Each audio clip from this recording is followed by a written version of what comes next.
some interesting news for you, Pastor Uh-oh. Michael. Are you going to shout at me? No. Are you gonna... No. Mike Cosper says there's no one whose life he knows who's been changed by this sermon. Pastor Michael, you are looking at one of the people. And I shared this sermon with everyone. And I have at least 2 friends I contacted that would say they'd be ready to come and say, that sermon. This was a pivot point. This was a major pivot point. I remember first hearing it, by the way. I remember being like shocked. This may have been one of the times where you and I crossed paths, because I was sending this to everyone I knew saying, we all need to get up and we need to basically change the direction.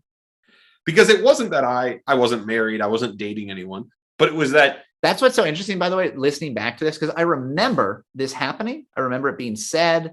However, I didn't remember like the full context, because I'm like, oh, none of those applied to me. Right. Like none of the things he says applied to me at all. Right. When he was doing this and when I first heard it. And when I think what was ending up so impactful was, one, just being like, there's someone there is a pastor who would be willing to kick the crap out of me if I was in sin.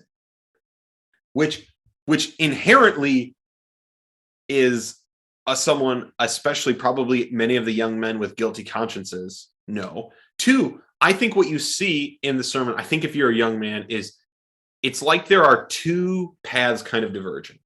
A path towards godly maturity and a path towards the point where you would be in a church service needing to hear things about abuse and treating women and children this way.